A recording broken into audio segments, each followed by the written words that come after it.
if you were doing well on the full lengths to begin with, but your real test didn't reflect that, it's not a reflection of how well you can do on the MCAT. It's a reflection of Ask Dr. Gray Pre-Med Q&A, brought to you by Blueprint MCAT. How are you doing?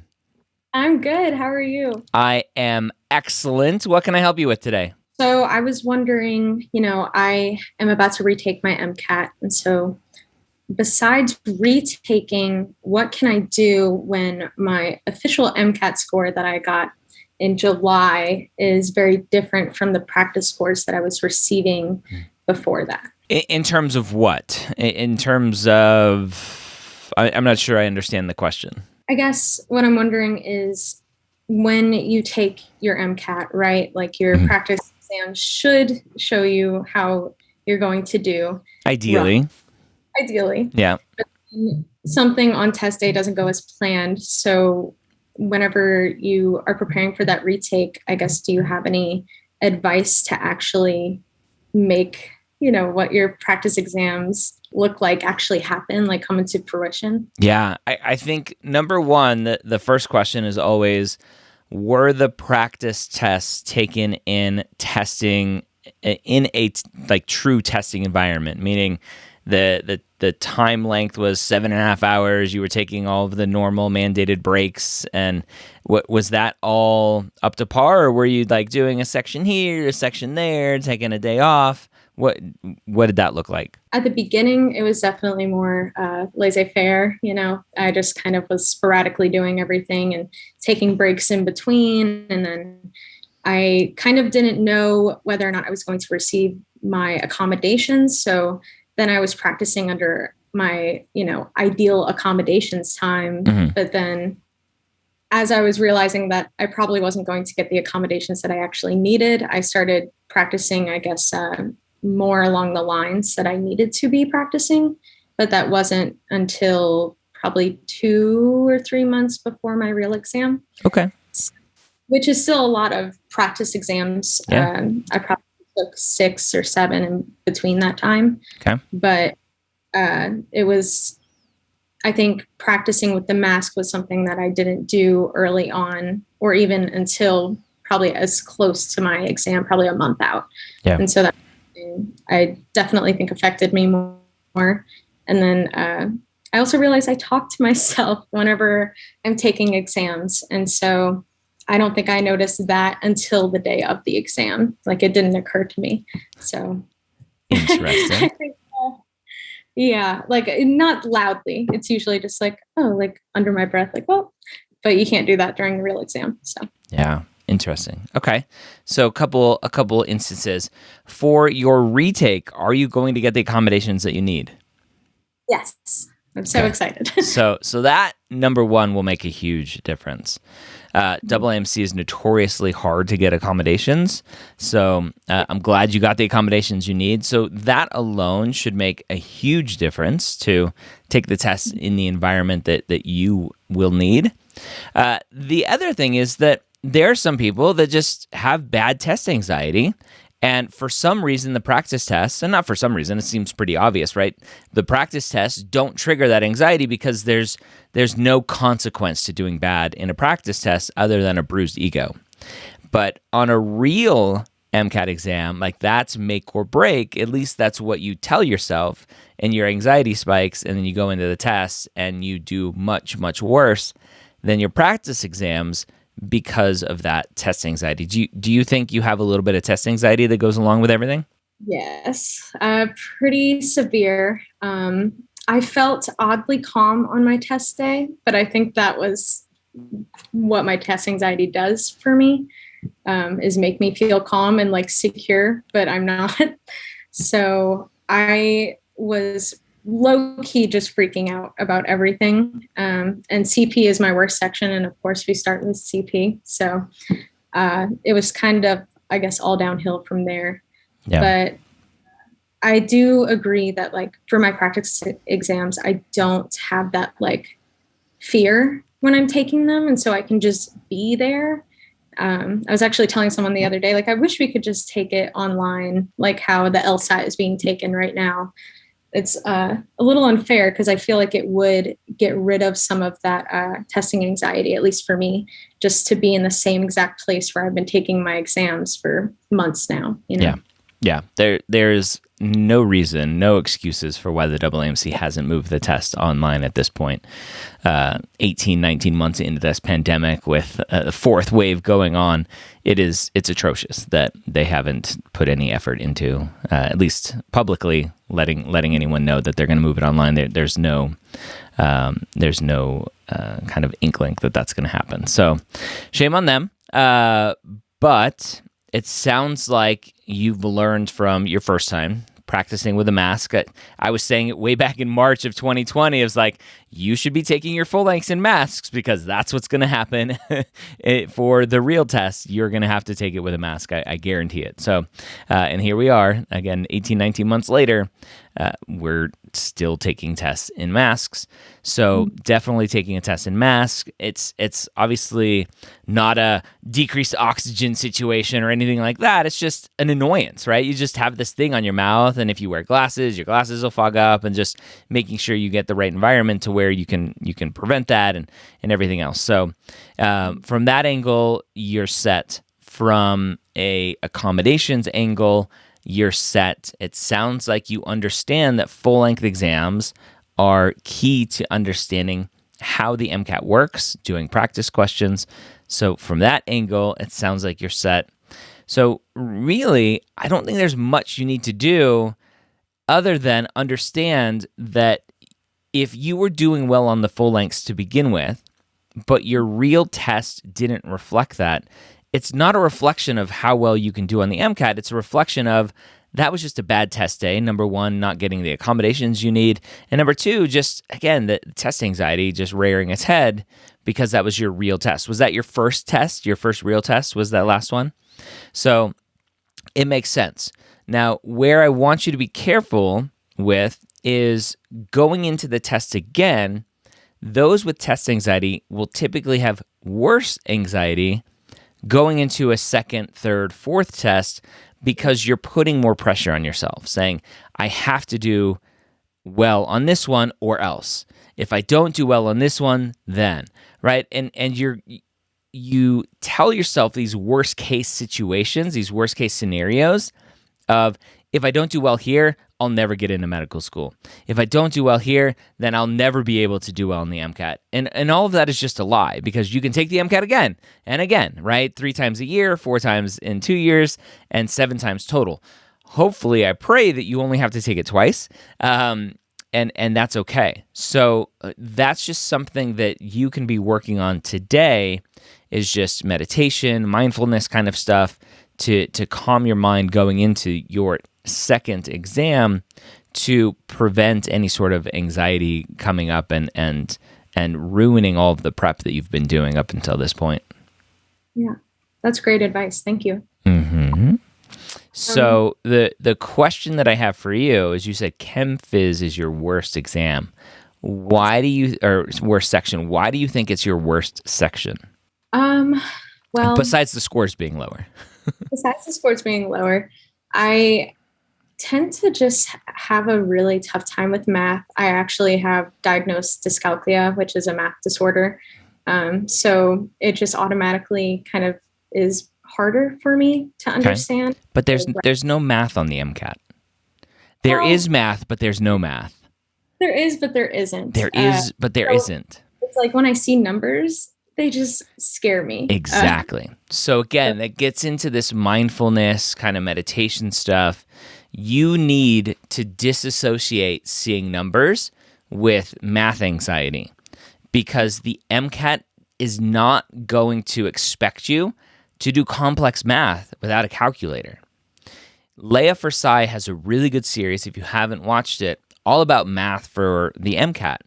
And it's really just a ton of shortcuts of how to do math on the MCAT without doing math, right? And so you need to understand from a math standpoint, math should not hold you back, period.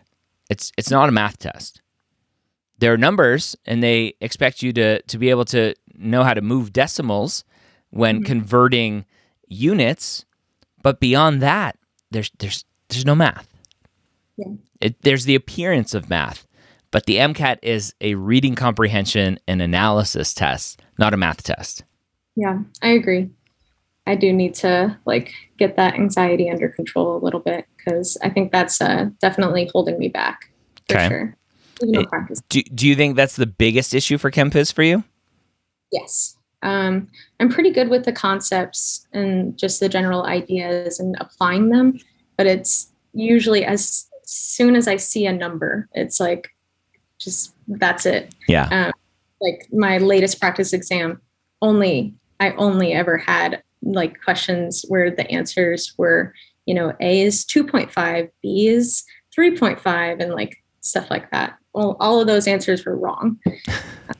Yeah. But everything else was fine. So that's usually the issue with ChemPhys. Yeah. So I would try, again, if you haven't watched the Leia Forsyth series, I would, about math for the MCAT, and then potentially talking to a math tutor or something else to not teach you math, but to teach you the tricks for the MCAT for math, if you need a little bit more hand-holding with that part of it. Because again, it's not a math test. Okay. Yeah, thank you. Yeah. What else?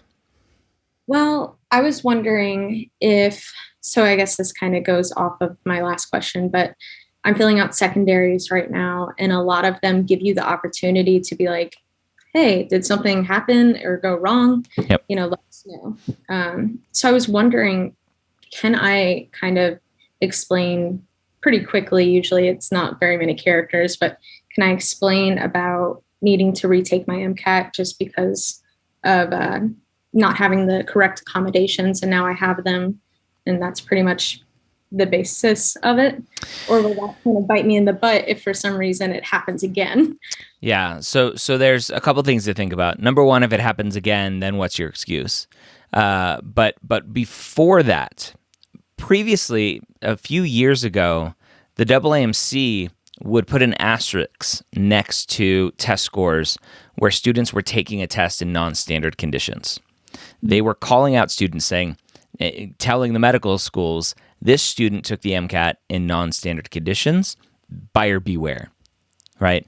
Obviously, from an ADA perspective, that's a big no-no. That's an issue. And so the MCAT now, the AAMC, does not differentiate on the score if someone took it under standard or non-standard conditions, rightfully so. And so what you would be doing is disclosing that yourself. Mm-hmm. And I don't know if that's a good idea, because medical schools will then see that and go, well, I don't want to have to deal with accommodations for this student. Therefore, I don't want to bother, because it's a pain in the butt. And it is, right? It's a hassle for them, a hassle that they need to put up with. It's a hassle for them when giving a test. If you are going to request accommodations in medical school, which they have to ask if you want accommodations, and then you provide the proof that you need accommodations, and then they have to provide accommodations, right? It is a pain for them, because typically they'll have proctors in a big room for the far majority of students. And then for the one-off students who need accommodations, they have to find different resources in different buildings, in different rooms, in different proctors, and all these other things that become an issue. And I know, very anecdotally, one student at a school who has just had the worst time in the world dealing with his medical school and dealing with accommodations and needing to get lawyers involved, and the school threatening to kick him out. And it's just a pain.